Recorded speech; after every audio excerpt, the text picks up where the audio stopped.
Welcome to Leaving the Lies and Speaking Your Truth. We do want to send out a big thank you to all of you who already support us by liking, sharing, and subscribing. To any of you who are currently watching who haven't yet liked, shared, and subscribed to both our YouTube channel and our Facebook page, we just ask that you take a quick second to do that because we want to spread the word. It helps to give us support. It helps to get the word out there and to give other people support and know that this platform is available. And I want to welcome Autumn, who is also dressed in red today. I promise we did not plan that. That was completely by accident. Autumn, welcome. Thank you. And thank you for welcoming me. I don't know what I'm saying at this point, because what I was actually going to say was, Mel, we've known each other for so long, we are vibing the same thing. Maybe. We sent subconscious vibes to wear red today. And Yes. we also want to, we have an extra special guest today, extra special to me, and I'll tell you why, Gary. Gary was not only a member of Jehovah's Witnesses for 41 years, but he was also involved in being part of the body of elders of part of that organization for a period of time when he was there. And Gary is going to share not only his personal experiences, but also his experiences as being an elder as well. And we are happy to have you here with us today, Gary. And I'm telling you, part of the reason I'm excited about this is because we have yet to get any of the elders from our organization that are now ex-members to come on our show and to speak. And maybe, just maybe, you being on our show will help to inspire some of them to come forward as well. So welcome to the show. Thank you. Thank you for having me. Gary, can you tell us when and how you became involved with Jehovah's Witnesses? I was 15 years old, and I was very, very simply a really good friend of mine who I knew since the age of 5, but I didn't know that he was one of Jehovah's Witnesses. So he was kind of like not super proud of that, it was kind of because that creates a stigma for kids in school. Right. So he was trying to please his mother and, have a good time at the same time. So I had no idea he was a Jehovah's Witness, and he just asked me to go on a Bible study one day. And I said, wow, really? Because we were inseparable. We were together all day, every day of the summer.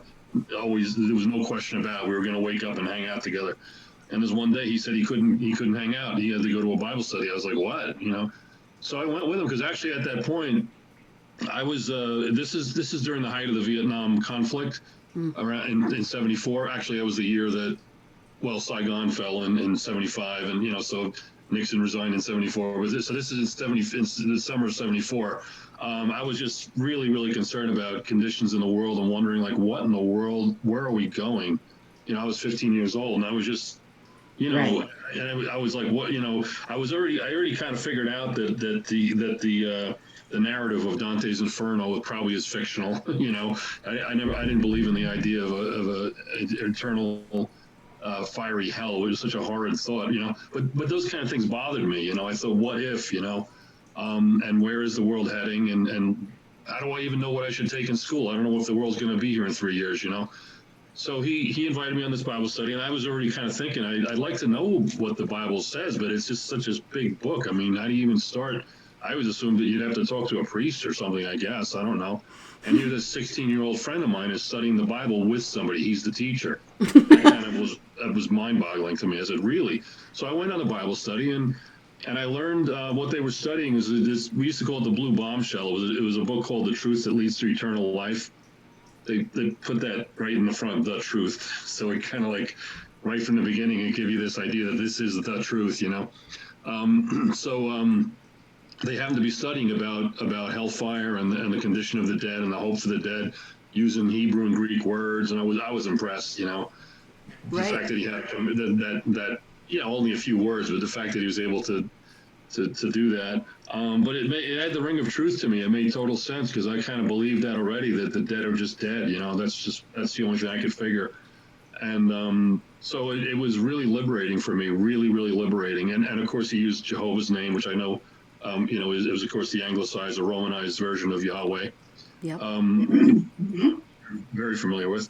It was the first time that God was personalized to me. I never saw God as any person that I could approach and have a relationship with. It just never even occurred to me.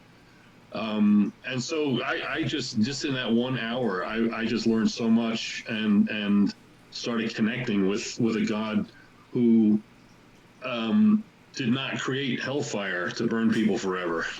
Yeah. He cared mankind and stuff like that. So I was really attracted to it. And I started studying with he said, would you like to have your own Bible study? And I said, yeah, absolutely, and so that's what I did. We studied and actually we did a lot of horsing around too. We would talk about music in between and everything. And his mother would kind of yell up the stairs like, Charlie, Gary, whatever, his name was Charlie. But anyway, she'd say, are you studying or are you just fooling around, So she ended up teaching me more than he did, because I'd have questions and she would fill me in. She was like my surrogate mother, And actually, she and my mother had been good friends when I was first moved to Long Island when I was 3 years old. So anyway, I started going to meetings immediately, and I was totally impressed. The people were fantastic. They were super loving and kind and warm, Yeah. And the rest is history. I mean, I just studied really. I just put my nose to the grindstone and just kept studying, and in about a half a year I was baptized. And okay, so Gary, having been part of the body of elders during your time in the Jehovah's Witnesses, and this is somewhat important to what later on in your story, I know you wanted to explain this. Can you explain some of the Jehovah's Witness culture to our audience? Well, that's a loaded question. Well, I guess since you mentioned the body of elders, maybe I should start there with Sure. how that works. Yeah. Basically, the body of elders are only men. Women have no responsibility whatever. They're second-class citizens. Just We're used to that. We're used to it. Yes. Really considered not capable of good judgment, and not that they're not intelligent, but they're so emotional. So how could they possibly make a decision on behalf of the congregation? That kind of nonsense, Right. So that's part of the culture. It's very, very much patriarchal, very, very, very patriarchal. So body of elders is basically men that are selected from the congregation that they just seem to be exhibiting good qualities and faithfulness and doing all the things they're supposed to do, like going out in the field ministry and going to all the meetings and commenting at meetings, doing all the stuff you're supposed to do. And if they seem to be reaching out, the guys that are currently on the elder body make a recommendation when and basically the recommendation goes to the headquarters, which is in New York for the world headquarters, but also for the United States branch is in New York. And they basically either approve or not, or reject the recommendation, and that person is considered appointed. So they're all, plumbers, shoe salesmen, financial advisors, car mechanics, just whatever they happen to do, and they function together as a body, where supposedly they all have an equal voice, but it doesn't really work that way. So that's basically it, and essentially the Watchtower magazine is sort of the guide for the congregation. I mean, supposedly that's the Bible, but Right. the Watchtower explains it, and other publications as well. But the Watchtower is what they study on Sunday at their public meeting, and I mean that's it. I mean, as far as other cultural things, what can I say? I mean, very, very oh, sorry. Go ahead. You have a question? So I'm sorry, I don't mean to interrupt, but I do have a question. You're 15 years old. You obviously celebrated Easter, Christmas, Thanksgiving, birthdays, and all of that. And you voluntarily, on your own, decided to join this religious culture. So you willingly, at the age of 15, gave up doing Christmas, birthdays, all of that. What was that experience like for your mother? Well, that's where the problem started. It was okay at first because my father didn't really always know what was going on in my life. I guess he was super busy working in New York City. We lived about an hour from New York City, about 30 miles east, and so he was, I don't want to say he was disconnected, but it's Preoccupied. Yeah, we didn't always communicate a lot. But my mom was happy that I was studying the Bible. She was just happy that I was learning about Jesus. And she just thought Jehovah's Witnesses apparently believe in Jesus, and Right. she didn't really question it, So what ended up happening was, I guess it was around September or something like that, my mother got wind from my older sister, who was not living with us at that point. She got wind that Jehovah's Witnesses don't celebrate Christmas or birthdays. And one day when I was on my way out into the field ministry, she asked me about that, and she said, "Is that true?" I said, "Yeah." And then she said, "So what do you plan on doing?" And I said, "Well, I'm not going to celebrate. I didn't know. I knew I had to bring it up at some point, but I just was afraid to. Right. So I just Right. let it go on and on and on and on and on. And then it's like 3 months before Christmas, September 20. Yeah, 3 months before. And so basically, I got in a lot of trouble, man, because they basically said, when you come, go ahead out into your thing, do your thing, and when you get back, because I usually get back around noon. I'd leave around 8:30, 9 o'clock in the morning, something like that, and I get back at noon or 12:30. And they said, we want to talk to you. I said, "Oh, brother, here we go." So when I got back, they had done all kinds of research just in those couple hours about witnesses standing on blood transfusions and other holidays and all kinds of things that were real concerns to them. All of a sudden, the insular aspect of the witnesses, Right. which my dad described as a cocoon. He says, "You're putting yourself in a cocoon." That was his way he expressed it, which is basically, I didn't see it that way, but that's kind of what was happening. So I wasn't permitted to go to meetings. They let me continue my Bible study with Charlie, because sorry, I keep saying his name. They let me continue having the Bible study. He's out, by the way, anyway, so he's not Okay. anymore. And for some reason, I don't know, I guess because they figured he was a friend and he was a good guy. They knew him as a wonderful, wonderful young man, So, but I wasn't allowed to go to meetings, and I wasn't allowed to go in service. So that was really difficult for me, because I saw that as they're doing the work of Satan. Right. Like they obviously don't understand that this is the truth. Maybe I should have explained it better. But the fact is that they're opposing the true God, and they're basically going to kill me. I mean, I didn't think that that's what they were trying to do. I knew they loved me and everything. Right. But I said, they're basically going to kill me. If I can't go to the meetings, at some point I'm going to die. Right. So that was pretty difficult. And what that basically did though is it instilled in me a very, very deep appreciation for the meetings, which I already had. Like I didn't miss any even up until then. But it's from that point on, I just wanted to stay connected so badly. And when I was finally able to go back, like I don't know what it was, a year later or something like that, or whatever it was. Right. I was like, I am never, ever going to miss a meeting unless I'm so deathly ill that I can't make it. And I stuck to that for like most of 40 years. Wow. So yeah, that was difficult. And what I didn't realize is it was only really since I've been out that I thought it was about Christmas. I thought it was just about Christmas, and I was like, Christmas really didn't hold anything for me for the last couple of years anyway, because of the Vietnam thing and all this stuff happening in the world. And I'm supposed to be happy that I got a new bicycle. Right. I just didn't get that, because it was just about getting. That's all I saw it as, which I loved when I was a kid. But and all the lights and everything, and the tinsel. But when I get older, I was like, I don't really need this anymore. So what I found out after coming out, getting out and having more, deeper conversations with my parents, was that what really hurt my mother anyway was that I didn't want to celebrate my own birthday. Was incredibly important to her, and I never knew that. I just never knew how important it was to her, But that's part of what happens is you sort of lose a certain amount of communication. I thought we were doing great. I thought I was a better son, really, because I was more honest and more respectful, but being that different from the family created issues for them, and which created issues for me.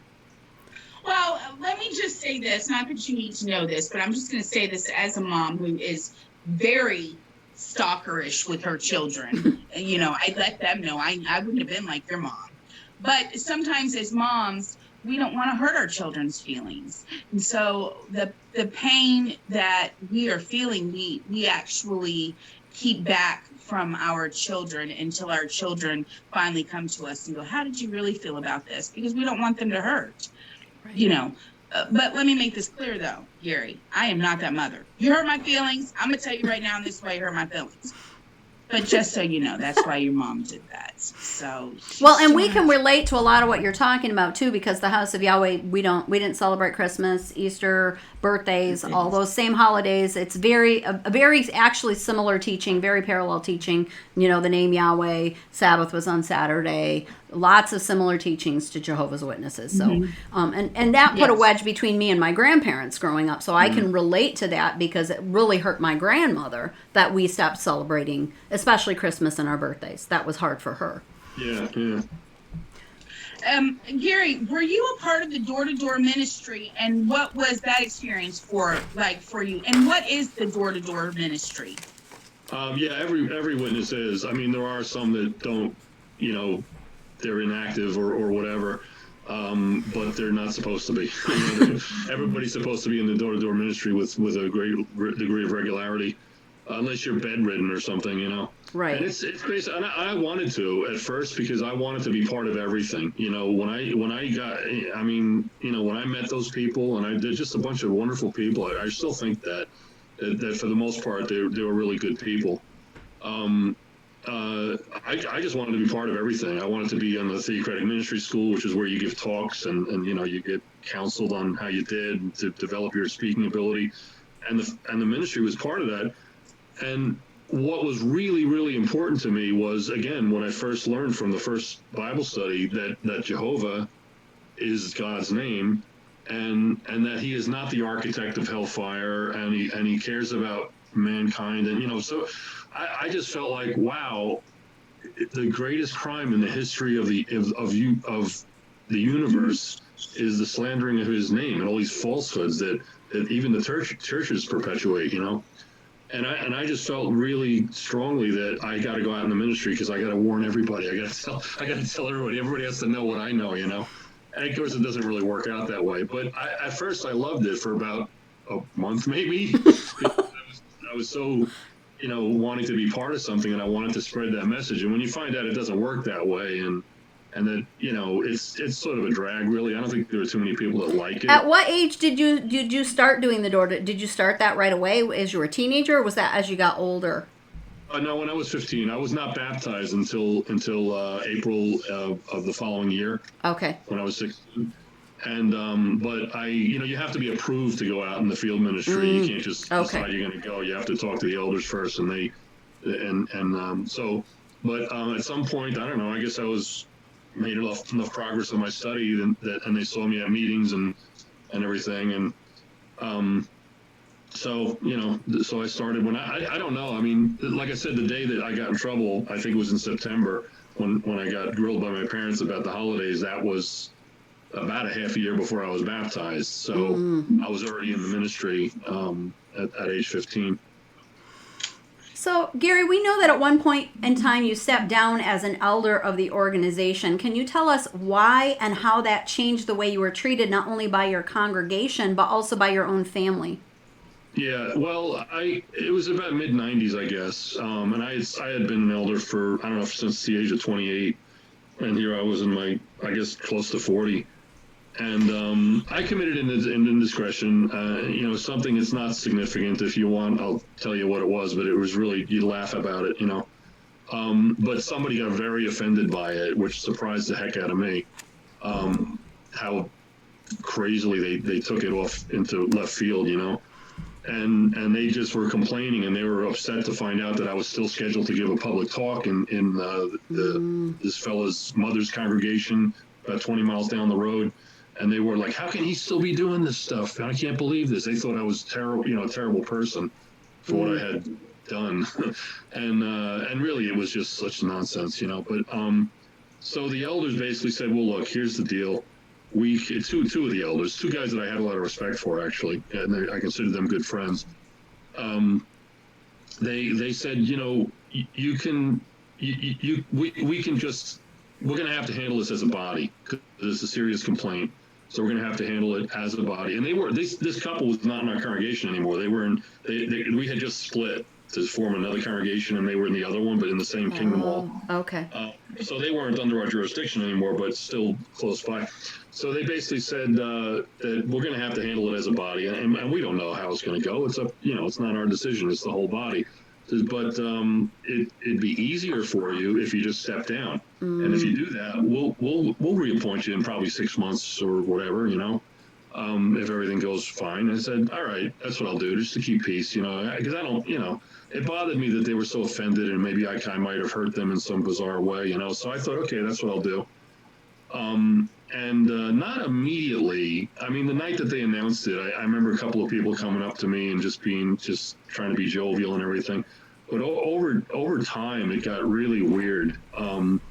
Because I guess it's partly people are out of they don't like to leave their comfort zone, and they feel awkward and they don't know what to say. So Right. I don't know if it's necessarily trying to be mean or anything like that, but that's what happens is they start treating it differently. They probably would never admit it, never, because they just don't even realize it's happening. Right. That's what happens.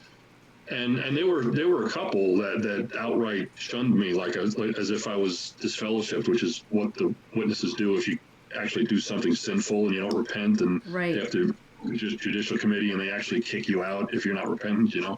They started treating me like that, even though nothing had happened.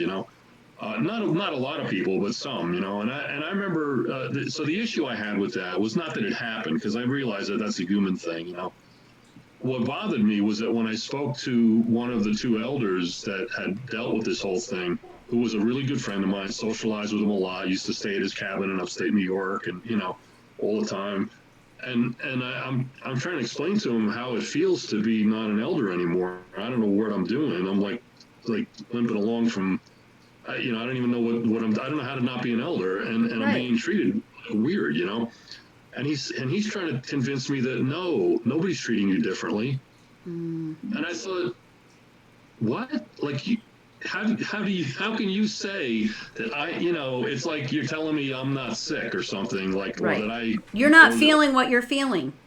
yeah, or like I'm blind, and you're saying no, you're not blind, you can see, just open your eyes. It's like what are you talking about? And he came over one time. Actually, it was only one time that he actually visited in any kind of a capacity as a shepherd. And he opens the pages of the Watchtower, and he's reading some. I had no idea even what it was, but he's reading from the Watchtower about this or that, and like that's the reality, And I said, yeah, but that's not what's going on. I'd like to resolve this, And Right. that's when I started looking at the elder body very, very differently. I started to, because he was a good guy, a really good guy, really cared about people, smart guy. And what he was doing was utterly incompetent. I couldn't believe it. I was just like, I've never seen anything like it. And I started to realize over time that that's typical. They don't really attempt to help people with their problems. Really, what it's really about is Jehovah's name, is his reputation, sanctifying his name. And what they mean by that is really the organization, which is the congregation and the elder body. That's what they're really concerned about, is the reputation of the organization. And they'll say it's about Jehovah's name, but it's really about the organization. So individuals are not important at all. Nobody's important in that organization. And that's So when I realized that. when you stepped down from being an elder, and this woman who accused you of whatever it was that you had done, I mean, and she was no longer in your congregation. Did you ever get to ask her, well, why were you so offended, or why did I upset you so much? I stepped down. Was there any interaction after that? No, because I maybe I could have done a better job of trying to open a line of communication up, but I could see that every time I was near them that they would turn the other way. And I just thought, well, okay. I just waiting for the time to go by for them to finally realize that maybe they could just be civil and just say, how you doing, And I got to this point. This is just kind of the way I think. This might be strange, but the way I think over time, as more time goes by, I start thinking that they're demonstrating to me that they really don't care about me one iota. And I would just kind of like to know, is that really the case, or am I incorrect, And I'm thinking that if we just start like nothing ever happened, that's just going to prove to me that they don't care, because it doesn't matter what they did, Right. So one day, what ended up happening was we were invited to a friend's house, and we went, and we had no idea that they were going to be. There were just four guests, me, my wife, and this other couple, and we had no idea they were even going to be there. So everybody just thought, well, I guess we're here. So we just started talking about music and shows and stuff like that, and we had a really good time. And I remember afterwards, I just went up to the husband and said, I just wanted to thank you for talking to me, you know. And he's like, yeah, well, like he was just so uncomfortable about it. He's just like, well, what's the big deal? I was, well, a year of being completely shunned, and like whatever. I didn't want to. So I just tried to pretend it didn't happen. But what it convinced me of is that they really didn't care, because nothing was ever done about it. It was just because we happened to be at the same house, that. So it was, and the thing that did to me is that and a few other things actually led to a suicide attempt. First and only time, because I felt acutely that there is no forgiveness in this organization. There isn't any. And that's actually what I wanted to bring up. Because if you're in a body of elders and you fall under the Heavenly Father, Jehovah, Yahweh, God, whatever you want to call him, if you fall under him, one of his main teaching is love and forgiveness. And so I'm feeling like at this point, at the very beginning, the example that is being set to you by these elders that are your friends is they don't have to forgive you. They can stand in judgment of you, as will everybody else in the congregation and us. So you step down, and then these people don't have to talk to you, and other people can turn their faces from you, because who knows what was being said in the process instead of facing this head on. So, I mean, your whole world was flipped upside down because of one, I'm going to assume, little misunderstanding that should have been corrected immediately. Or communicated, at least communicated. You should have gotten an opportunity to explain yourself or apologize or whatever it was the expectation may be. But it seems extreme that the expectation was you need to step down.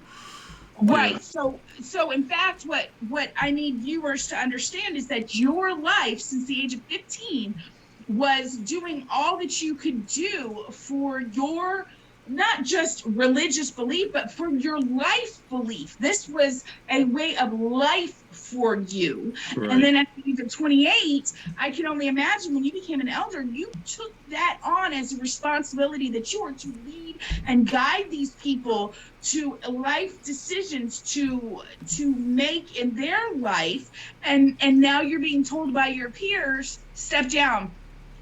They can say whatever they want about you.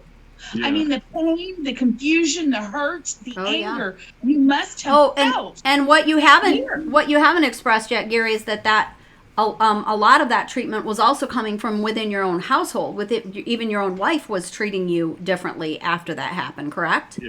Yeah. So, because she was sort of had an ideal about what a husband should be and what a man, a Jehovah's Witness man and an elder should be. And and I've seen this with a lot of women. I call it a disease, actually, in the organization.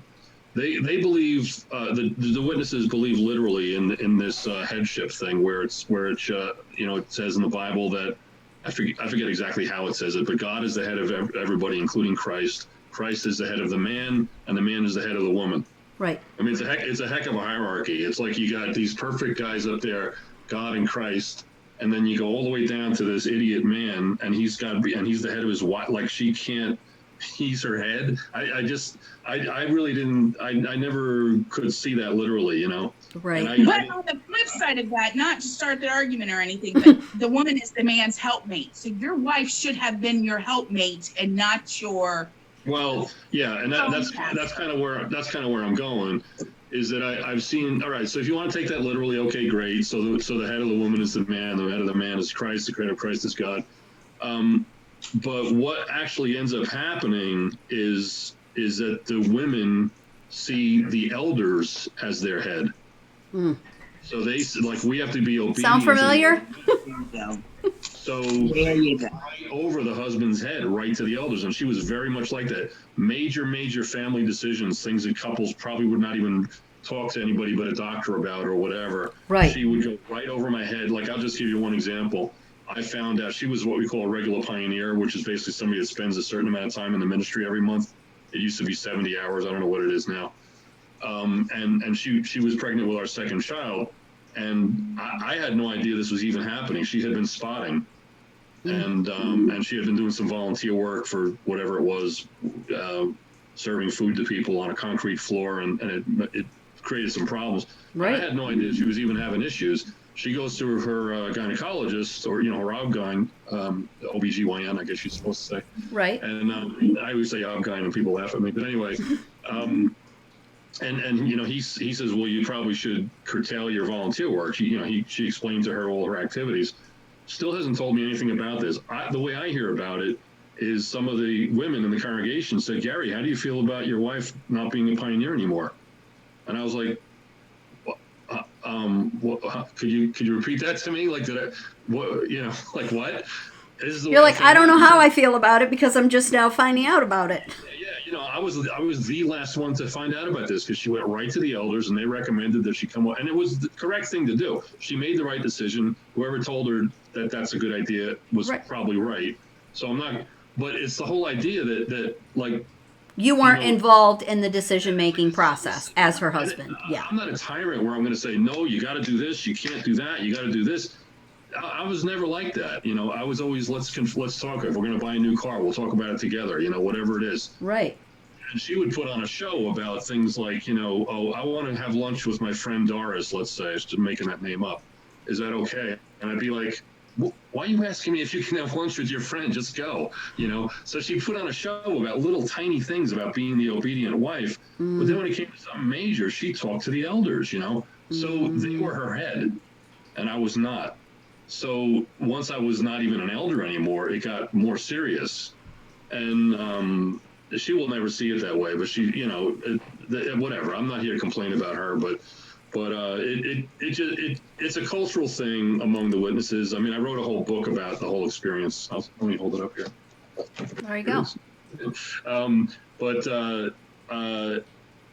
What it demonstrates, the whole story demonstrates, is that there are certain anomalies that can happen in a person's life as a Jehovah's Witness that would never ever happen anywhere else. Never. I mean, except maybe the House of Yahweh. I'm just going to throw that out. I was going to say there's a certain commonality with other high control groups like Mormons and whatever. But so here you are. You've literally been stripped of your lifestyle and stripped of your family. I'm just going to say that because that happened later. But yeah. And then you attempt suicide.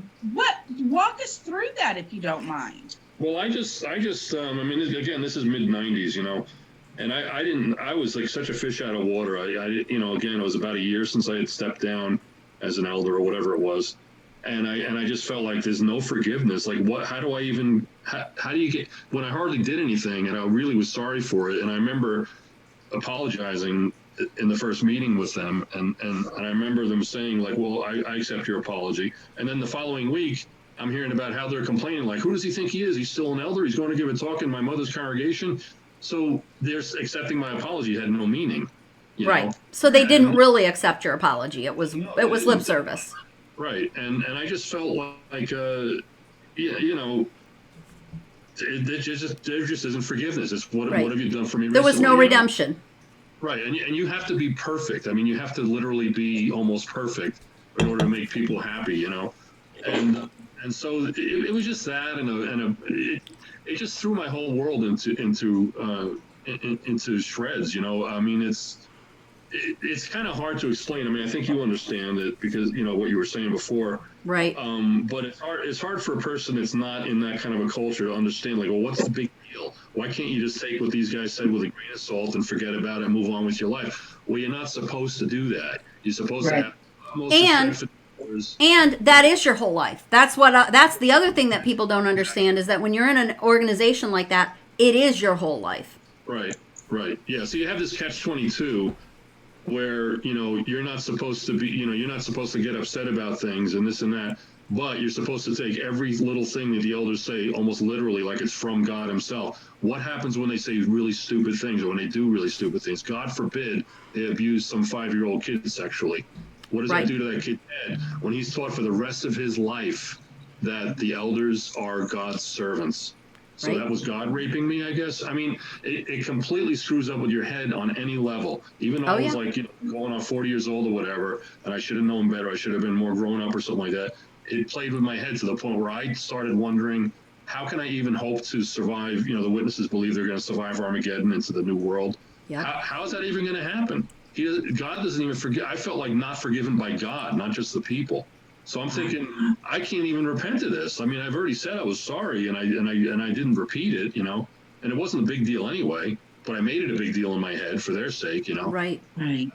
It just threw my hope in the air, and I didn't know what was going. It was so confusing that the pain. I mean, anybody that attempts suicide is obviously there's something wrong. Right. You can't put it on somebody else, but the pain was so unrelenting that I just wanted it to stop, and I tried everything I could think of. I tried talking to the elders, I tried praying, and everything, and the answer is, well, you don't have enough faith or something like that. So I just wanted the pain to stop, and the only way I could figure out was for my life to stop, for me to exit the world, And I had to kind of rationalize some things. Like the first thing I had to rationalize was that my wife would probably just get remarried, and like that's a plan, But the last thing was my kids. Like, who's going to raise my kids? They were like, I don't even know, 8 to 12 years old or something like that. And I really can't even explain to you how I did it, but somehow I rationalized it, and I actually figured out that they would probably be better off if I was gone. Wow. And that's what I decided. I felt so worthless even to them that I thought the only answer is to just die. So that's what I did. So what I need for our viewers to really take and understand in this situation, for those that have never been in a religious cult, is the fact that this man's life, and it is a life, it is life, all-consuming life, since the age of 14. And you were what at this age? You were 40, you said, Gary? Yeah, 38 or 39 or something. Yeah, okay. 30, something like that, yeah. So this has been his whole life. Mm-hmm. And because of an error, which as humans we make error, he has asked for forgiveness. He meant it. His whole life has turned their back on him. He is now in his own mind. He cannot make sense of it or what is taking place. And he is so destroyed and distraught over this that he is now going to take his own life because of a mistake that he made. I mean, now, this wasn't a mistake. You didn't hurt a child. You didn't beat somebody. You didn't kill somebody. You didn't rape anybody, did you? No. Okay. Nothing like that. Not even So, close. Okay, so then it was a mistake that everybody makes. And then this is the Okay. power that this group, this organization had. Okay, we're under a minute, so I hate to interrupt you, Adam, but we are under a minute, so we are going to have to do a part 2. So I'm not even going to have you ask the question because we don't have time, but we're going to start back in part 2 where you can finish, okay? So we'll be back. Okay. I'm going to send you a new link here in just a moment. Okay, come back for part 2.